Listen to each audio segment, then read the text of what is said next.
निंदकों में जो एकाग्रता रहती है, ऐसी एकाग्रता भक्तों में भी दुर्लभ है।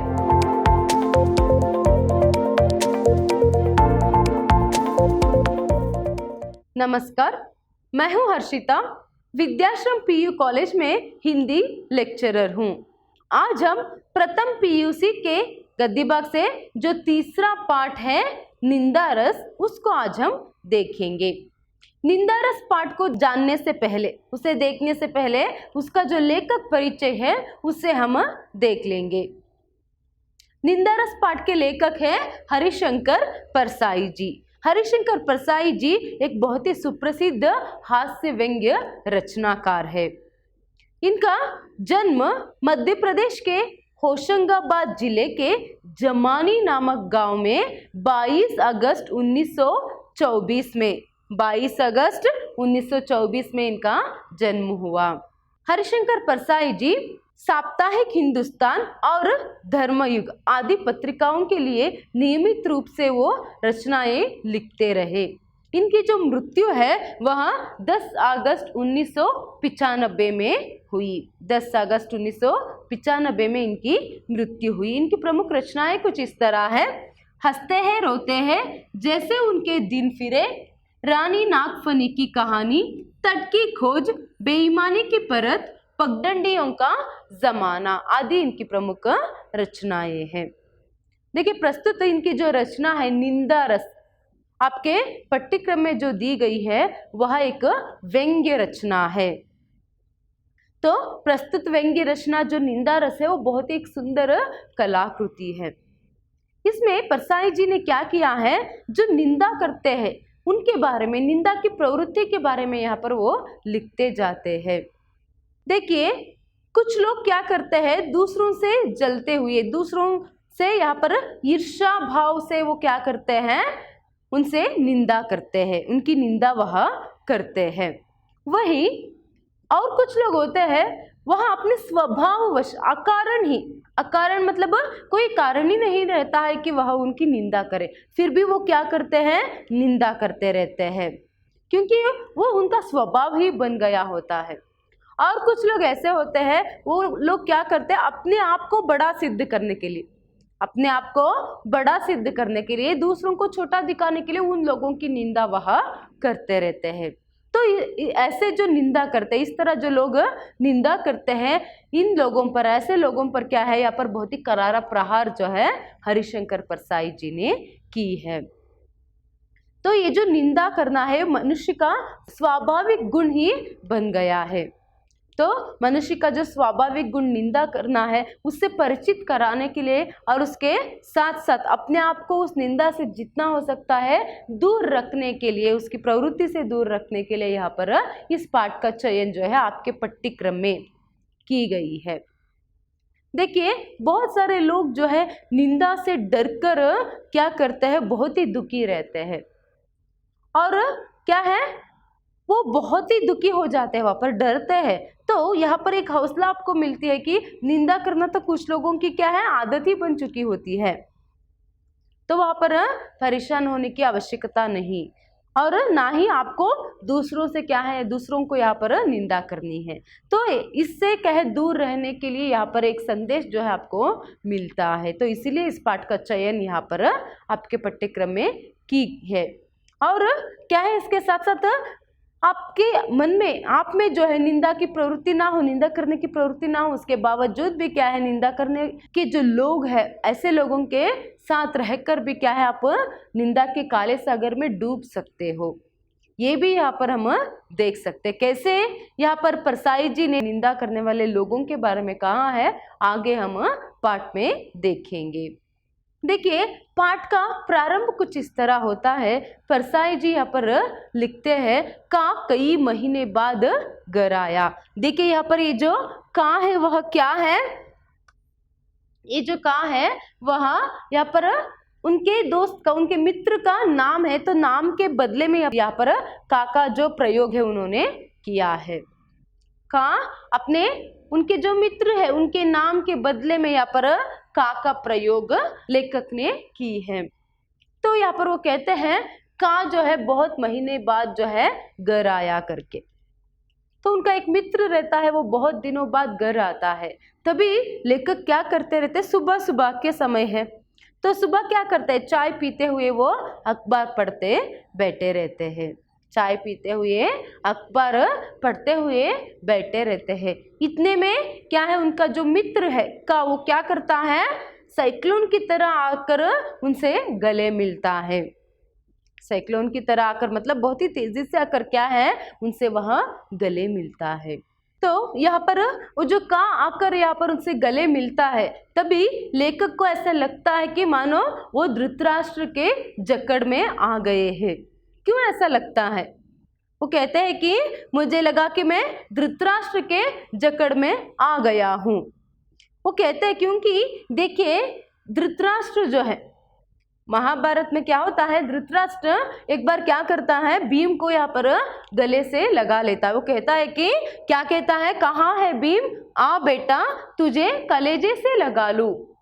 धृतराष्ट्र भीम से कहता है कि कहाँ है मेरा बेटा, तू भीम कहाँ पर हो, आओ बेटा मैं तुझे कलेजे से लगा लूं। जब क्या है, वो भीम के पुतले से पता रहता है, इसीलिए वो क्या करते हैं, भीम उनके जकड़ में नहीं आते, उनसे आलिंगन नहीं करते। बदले में क्या है, एक उनके जो भीम की जो मूर्ति है वो धृतराष्ट्र के क्या है, धृतराष्ट्र से उसका आलिंगन कराते, क्योंकि धृतराष्ट्र तो अंधा था, इसीलिए क्या है उनकी मूर्ति से क्या है यहाँ पर वह आलिंगन कर लेता है। बाद में वो क्या है ऐसे उसे जकड़ लेता है कि क्या है, वो जो मूर्ति है वही यहाँ पर चूर चूर हो जाती है।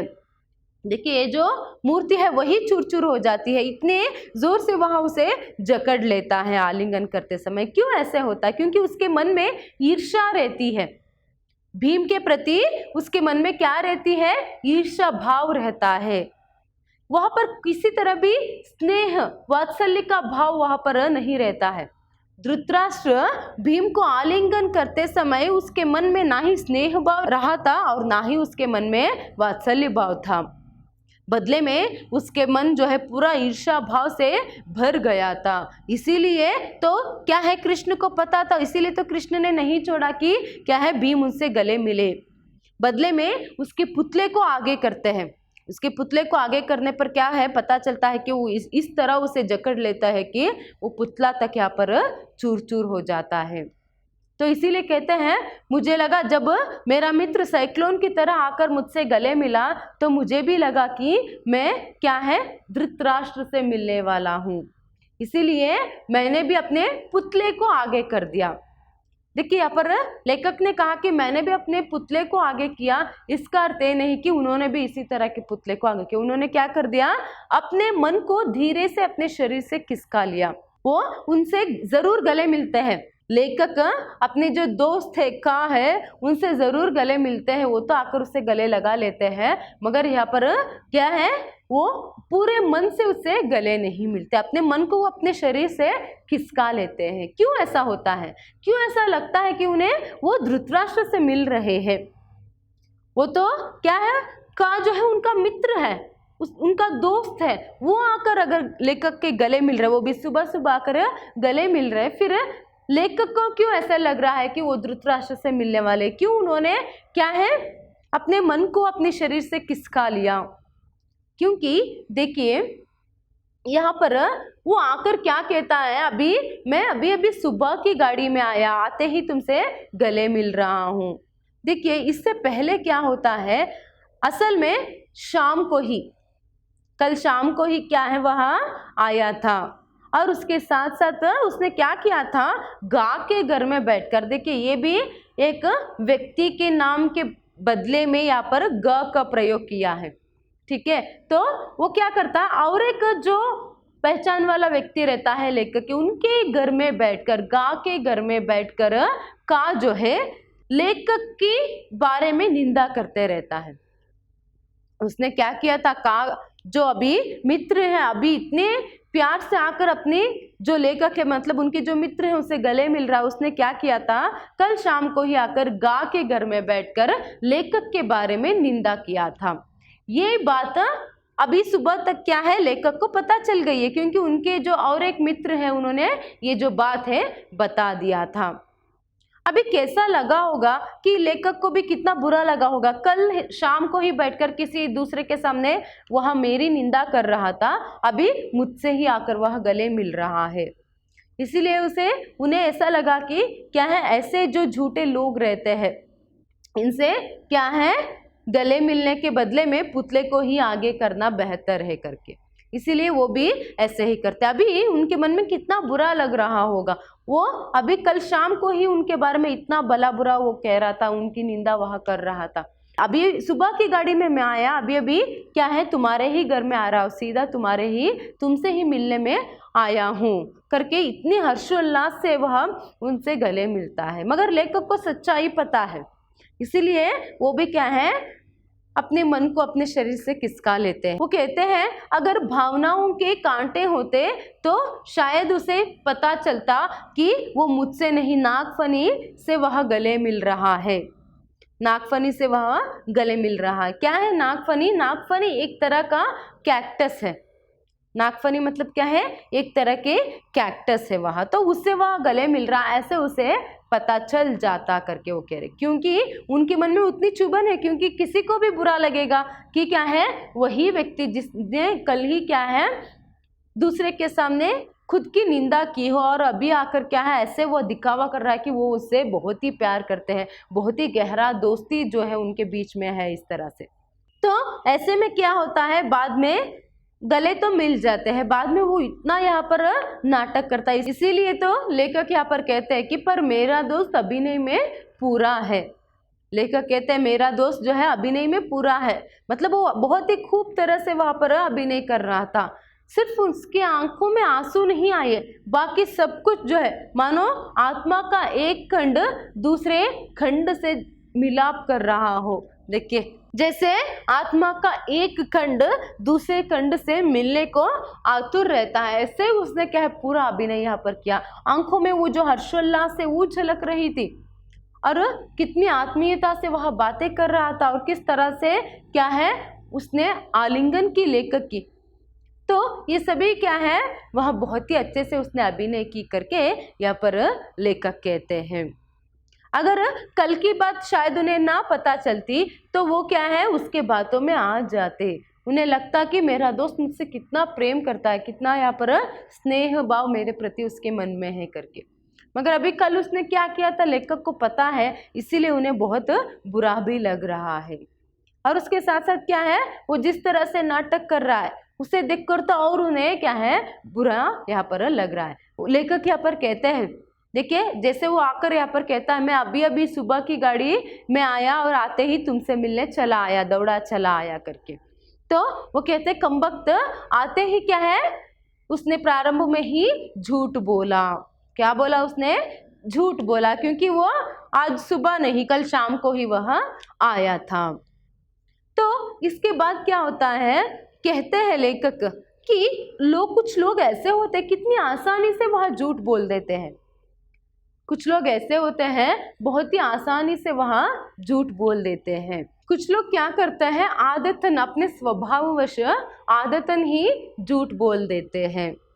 अभी वो बहुत ही निष्प्रयास और निष्प्रयोजन झूठ वहाँ बोलते हैं, निष्प्रयास और निष्प्रयोजन झूठ वहाँ बोल देते हैं। जैसे अभी लेखक के जो मित्र है का उसने कहा मैं अभी सुबह की गाड़ी से आया करके, देखिए इससे कोई प्रयोजन नहीं है, फिर भी वहाँ उसने झूठ बोला। लेखक और एक व्यक्ति को यहाँ पर याद करते हैं कि उनकी एक रिश्तेदार है, वो कहते हैं मेरा एक रिश्तेदार है वह भी ऐसा ही है। वह क्या करता है, अगर वह मुंबई जा रहा हो, अगर आप उससे पूछो कि कहाँ जा रहा है तो वो बहुत ही आसानी से बोल देता है कि मैं कलकत्ता जा रहा हूँ। सीधी सीधी बात उसके मुंह से निकल ही नहीं पाती। ये जो लोग हैं बहुत ही क्या है निर्दोष मिथ्यावादी है। मिथ्यावादी मतलब क्या है, झूठ बोलने वाले। मिथ्या मतलब झूठ, मतलब वो निर्दोष किसी क्या है बहुत ही सरलता से वहाँ पर कोई उनका झूठ बोलने का इरादा ही नहीं रहता कि उनके मुंह से इतनी सरलता से क्या है वो झूठ बोल देते हैं, वो सच बोल ही नहीं पाते। इस तरह के निर्दोष मिथ्यावादी कुछ लोग रहते हैं। ऐसे में उनका जो दोस्त है मित्र है का ऐसे लोगों में वो भी एक है करके यहाँ पर कहते जाते हैं। तो लेखक यहाँ पर कहते हैं का भी जो है ऐसे ही निर्दोष मिथ्यावादी है, का भी ऐसे ही निर्दोष मिथ्यावादी है करके वो कहते हैं। अभी का सुबह सुबह ही उनके घर आया है, अभी उनसे क्या है मेल मिलाप जो है हो जाता है। कैसे हो, हालत कैसी, ये सभी हालचाल पूछने पर बाद में क्या करता है उनका जो मित्र है वो गांव के बारे में निंदा करना प्रारंभ कर देता है। गा कौन है? कल शाम को का ने लेखक के बारे में जिसके सामने बैठकर निंदा की थी वही है गा। तो अभी लेखक के सामने बैठकर उसी गा की निंदा वह कर रहा है। तो लेखक कहते हैं ऐसे उसने गा के बारे में निंदा की मानो क्या है मैं तो काम ही उठा। क्या ऐसे ही मेरी भी निंदा उसने गा के सामने की होगी? उसने काले चारकोल से एक ऐसी तस्वीर बनाई, काले चारकोल से गा की बुराई करते हुए उसकी एक ऐसी तस्वीर बनाई कि मैं तो काम ही उठा करके यहाँ पर लेखक कहते हैं। क्यों? क्योंकि इतनी बुरी तरीके से उसकी निंदा वह का जो है गा के बारे में करता है।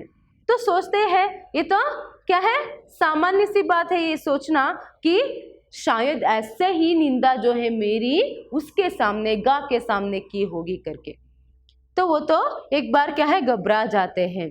बाद में तो पहले क्या होता है सुबह के संदर्भ में क्या होता है कुछ समय के लिए प्रारंभ में तो गा ही क्या है प्रमुख केंद्र बना रहता है।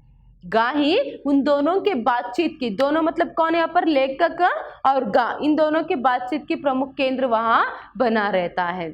बाद में क्या होता है यहाँ पर जो भी परिचित व्यक्ति का को याद आता जाता है, जो भी परिचित व्यक्ति का को याद आता जाता है वो सभी क्या करता है उन सभी की निंदा वह करते जाता है। तो लेखक सोचते हैं वैसे तो वह निंदा करते ही जा रहा है, तो वो भी सोचते हैं कि क्यों ना मैं भी क्या करूं अपनी दुश्मनों की यहाँ पर क्या है निंदा करवा लो करके।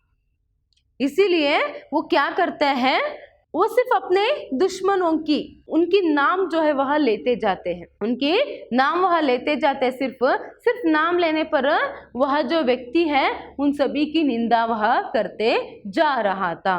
तो लेखक यहाँ पर कहते हैं मेरे मित्र के पास, मेरा मित्र भी अद्भुत है, उसके पास दोषों का कैटलॉग है। क्या है उसके पास? दोषों का कैटलॉग है। ये याद रखिए, एक अंक के लिए पूछ सकते हैं। लेखक के मित्र के पास क्या था? दोषों का कैटलॉग था। वो क्या करते जा रहा था, जैसे जिसका भी नाम लेखक लेते जाते उन सबका वह क्या है निंदा करते हुए क्या है वो उनकी हत्या वह करते जा रहा था। देखिए चारित्रिक वध जो है यहाँ पर वह कर रहा था लेखक, इसीलिए यहाँ पर कहते हैं कि मानो लकड़ी काटने की जो आरा मशीन रहती है उसमें लकड़ी को रखने पर किस तरह उसे वह काटता जाता है, वैसे ही क्या है यहाँ पर जैसे जैसे नाम बोलते जाते लेखक वैसे वैसे उन सबका यहाँ पर निंदा करते हुए उन सबका चारित्रिक वध जो है यहाँ पर का जो है उनका मित्र करते जाता। तो यहाँ पर कहते हैं कि ऐसे में क्या है जो सुबह जो है जब वो आकर उनसे गले मिला था उस संदर्भ में जो यहाँ पर भेद था उसके बारे में थोड़ी सी जो गुस्सा था उनके मन में वो सभी अभी दूर हो गया था, वो भाव अभी दूर हो गया था, क्योंकि दोनों निंदा करते करते क्या है ये एक बन जाते हैं।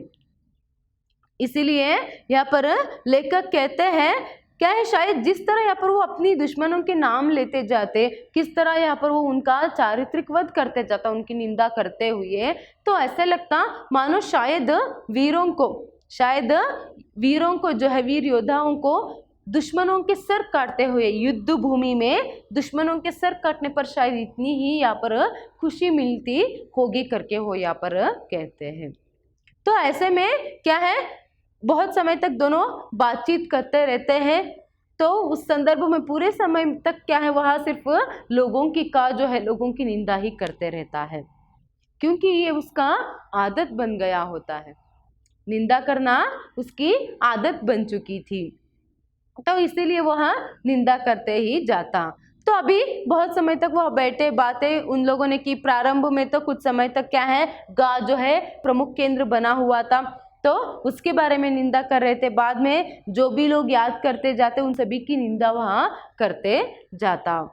तो ऐसे में इसीलिए वो कहते हैं कि अभी सुबह जो है जब वो आकर उनसे गले मिलता तब जो क्या है जो भाव उनके मन में थी, तब जो उनसे गुस्सा थे वो सभी क्या है भेद जो है वहाँ मिट जाता है। देखिए रात के अंधेरे में ही सभी भेद मिट जाते हैं। वो तो क्या है ऐसे ही जो अंधेरा है, ऐसे ही काली अंधेरा किसका है, निंदा की है। ऐसे ही क्या है काली अंधेरा जो है निंदा की है करके यहाँ पर वो कहते हैं। घोर अंधेरा है निंदा की ही ऐसे एक घोर अंधेरा है करके यहाँ पर वो कहते जाते हैं। तो निंदा की भी ऐसे ही वेद नाशक अंधेरा है करके यहाँ पर लेखक कहते हैं। इसीलिए तो उनके बीच में जो भी भेद था वो सभी मिट गया। बात खत्म होने तक यहाँ पर क्या है दोनों एक ही बन जाते हैं। तो यहाँ पर इसीलिए कहते हैं कि वो जैसे जैसे बात करते जाते हैं उन दोनों के बीच में जो भेद था वहाँ मिट जाता है। इसीलिए तो यहाँ पर लेखक कहते हैं निंदा की ऐसी ही महिमा है। देखिए निंदा जो है करते हैं कि उनमें एक निमग्नता रहती है, निंदकों में जो एकाग्रता रहती है ऐसी एकाग्रता भक्तों में भी दुर्लभ है। आप देखिए एक 4 निंदक एक साथ बैठे हुए हैं और एक 4 भक्त एक साथ बैठे हुए हैं। तो यहाँ पर ये जो रामधुन लगाए हुए जो भक्त है उनमें भी इतनी एकाग्रता नहीं है जितनी निंदकों में है।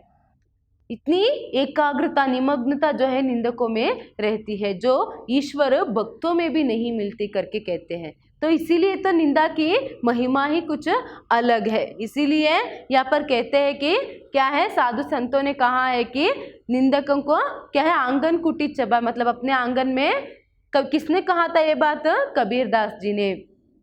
क्या कहा था कबीरदास जी ने, आंगन कुटी चबाए कहा था।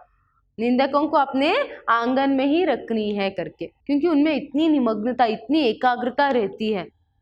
और एक बात किस दृष्टि से यहाँ पर कबीरदास जी ने ये बात कही थी, क्योंकि निंदा से डरकर उनकी जो लोग जो है क्या करते हैं उनसे डरकर बहुत ही सावधानी से रहते हैं।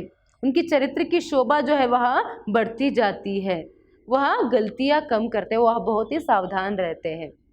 इसीलिए कबीरदास जी ने ऐसे कहा था आंगन कुटी चबाए करके। तो ये बात भी यहाँ पर लेखक याद करते हैं। इसके बाद आगे वो कहते हैं कुछ ऐसे मिशनरी निंदक होते हैं। क्या है यहाँ पर मिशनरी निंदक, मतलब इतनी मेहनत वह करते हैं, इतनी लगन से वह निंदा करने में लगे रहते हैं कि वो क्या है निंदा निरंतर वह करते जाते हैं और समय आने पर अपनी पगड़ी भी वह उछाल लेते हैं। अपनी पगड़ी खुद उछालने का अर्थ यहाँ पर क्या है, समय आने पर हंसते हंसते हुए अपनी भी निंदा कर लेते हैं। तो कुछ ऐसे मिशनरी निंदक इतने लगन से इतनी पवित्र भाव से वह निंदा करने में लगे रहते हैं। कुछ लोग वो लोग क्या करते हैं, वो दूसरों के बारे में कुछ बुरा नहीं सोचते, दूसरों के बारे में वह कुछ बुरा नहीं सोचते, उनसे वह द्वेष नहीं करते, उनसे वह जलते नहीं, फिर भी वो क्या है दिन भर निंदा करने में लगे रहते, बहुत ही पवित्र भाव से, निष्पक्षपात से। उनकी जो निष्पक्षपात जो है तब साबित होता है जब समय आने पर वह अपनी पगड़ी भी खुद उछाल लेते हैं, मतलब समय आने पर अपनी भी निंदा वहाँ कर लेते हैं। ऐसे मिशनरी निंदक रहते हैं करके वो कहते हैं, जो क्या है अकारण ही अपने स्वभाववश क्या करते हैं, दूसरों की निंदा करने में हमेशा लगे रहते हैं, बहुत ही पवित्र भाव से निष्पक्ष भाव से वहाँ लगे रहते हैं। कुछ लोग ऐसे इस तरह के लोग होते हैं निंदा करने वाले। और कुछ लोग क्या है ट्रेड यूनियन के इस जमाने में निंदा करने वालों की भी संग बन गए हैं। लेखक कह रहे हैं कि निंदकों की भी संग बन चुके हैं। जो संघ के जो बाकी सदस्य हैं वो क्या करते हैं, इधर उधर से सभी क्या है यहाँ पर विषय लेकर आते हैं, इधर उधर से बातें वहाँ लेकर आते हैं और उसे क्या करते हैं, ये कच्चा माल है, ये कच्चा माल है, वहाँ क्या हुआ, यहाँ क्या हुआ, उसने क्या किया, इसने क्या किया, ये सभी बातें संघ के सदस्य जो है लेकर आते हैं और संघ के जो प्रधान है, जो अध्यक्ष है, उसे सौंपते हैं। ये कच्चा माल हुआ। और पक्का माल, वो जो प्रधान है, वो जो अध्यक्ष है, वह क्या करता है, उसे और बातें बढ़ा चढ़ा कर क्या करता है, उसे फैलाते हैं। ये पक्का माल है। ऐसे भी संघ बन चुके हैं करके यहाँ पर देखिए ये निंदा कर रहे हैं। लेखक क्या कर रहे हैं यहाँ पर, निंदकों के बारे में यहाँ पर व्यंग्य कर रहे हैं। निंदकों के बारे में वह व्यंग्य कर रहे हैं इस तरह से। तो ऐसे संघ भी बन चुके हैं, लोग इधर उधर की बातें लाते हैं और उसका जो अध्यक्ष जो रहता है संघ का, वह क्या करता है, बातों को बढ़ा चढ़ाकर उसे और फैलाते हुए जाते हैं करके। तो इस तरह मतलब निंदा करना जो है किस हद तक यहाँ पर बढ़ चुकी है, यहाँ तक कि संघ भी बन चुका है करके कहते हैं। इसीलिए तो यहाँ पर लेखक कहते हैं, एक बार ऐसे ही निंदकों के संघ के एक अध्यक्ष ने मुझसे कहा कि लोग आपके बारे में बहुत ही भला बुरा जो है कह रहे हैं करके। तभी लेखक ने उनको वापस वहीं पर कह दिया कि आपके बारे में तो मुझसे कोई भला बुरा नहीं कहता करके। देखिए ये सिर्फ बातें बढ़ाने के लिए है। तो अगर आप उनकी बातों पर अमल देंगे, अमल करेंगे, ध्यान देंगे, तभी वो जो बातें हैं ज्यादा बढ़ती जाएंगी। अगर उल्टा यहाँ पर लेखक उनसे पूछते, ठीक है मुझसे मेरे बारे में बुरा बोल रहे थे, मेरी निंदा कर रहे थे, क्या कहा, किसने कहा, ऐसे अगर बातें बढ़ा चढ़ा कर जाते तो क्या है वो और उसे बढ़ा चढ़ा कर कहते जाता। मगर लेखक ने उसे टालने की कोशिश करते हुए, उस बात को टालने की कोशिश करते हुए, निंदा को वहीं पे रोकने की कोशिश करते हुए उन्होंने यहाँ पर क्या किया, कह दिया कि अरे आपके बारे में तो मुझसे क्या है किसी ने भला बुरा नहीं कहा है करके वो वहां से निकल जाते हैं। तो यहाँ पर क्या संदेश दे रहे लेखक कि किस तरह अगर आप लोगों के बातों को अपने कान देंगे तो वो क्या है आपके कानों में जो है वो ठूसते जाएंगे। इसीलिए क्या है ध्यान नहीं देना चाहिए। कुछ ऐसे जो बेकार के जो निंदा करते रहते हैं, ऐसे लोगों के बारे में ध्यान नहीं देना चाहिए करके यहाँ पर लेखक जो है बोल रहे हैं। इसीलिए क्या है उन्हें पता रहता है अगर कोई उनकी बातों पर ध्यान देगा और उनसे पूछेगा किसने कहा क्या कहा, तो वो बातों को और बढ़ा चढ़ा कर कहेंगे। तो इसीलिए अगर आप वहीं पर छोड़ देंगे, ऐसे कुछ बातें जो है आपके कानों पर पड़ती है तो उसे वहीं छोड़ दीजिए। सिर्फ आपकी प्रगति, आपकी उन्नति, आपके क्या है जीवन के राह पर ध्यान देते हुए आगे बढ़ते जाइए। जो आपको साधना करनी है उस पर आप ध्यान दीजिए करके यहाँ पर एक संदेश जो है हमें मिलती है। आज के लिए इतना ही। नेक्स्ट क्लास में हम देखेंगे कि आगे किस तरह के निंदकों के बारे में यहाँ पर लेखक कहते जाते हैं करके। आज सिर्फ इतना ही हुआ कि निंदकों के बारे में वो बोलते जाते हैं। का के बारे में कहते हैं, का जो है उनका जो मित्र है, उनसे आकर सुबह सुबह आकर उनसे गले मिलता है, बाद में दोनों बैठते हैं, बात करते हैं, तभी जाकर क्या है वो जो मित्र है सिर्फ सबका निंदा ही वह करते जाता है। वो कहते हैं कि वो भी एक अद्भुत है, मेरा मित्र भी बहुत ही अद्भुत है, उसके पास दोषों का कैटलॉग है करके। और क्या है निंदा का एक भेदनाशक अंधेरा होता है, उसी अंधेरे में क्या है इन दोनों का भेद भी मिट गया। जो सुबह इनके मन में क्या है मित्र के प्रति जो भेद था वह सभी मिट जाता है। अभी क्या है दोनों एक ही बन जाते हैं क्योंकि दोनों निंदा करते रहते हैं। तो निंदकों के बारे में कहते हैं, कुछ लोग क्या है यहाँ पर बहुत ही निर्दोष मिथ्यावादी होते हैं और कुछ लोग क्या है यहाँ पर अपनी आदतन किससे वो जलते नहीं, सिर्फ वो क्या है अकारण ही अपने स्वभाववश झूठ बोलते हैं करके। और कुछ लोग तो बहुत ही मिशनरी निंदक रहते हैं, वो समय आने पर अपनी पगड़ी तक उछाल लेते हैं और कुछ निंदकों के संग ही बन गए हैं। तो ऐसे बेकार निंदकों की बातों को टालने के लिए आपको क्या करना है, जितना हो सकता है उनकी बातों को अनसुनी करनी है करके यहाँ पर लेखक कहते हैं। नेक्स्ट आगे का जो पार्ट है नेक्स्ट सेशन में देखेंगे। धन्यवाद।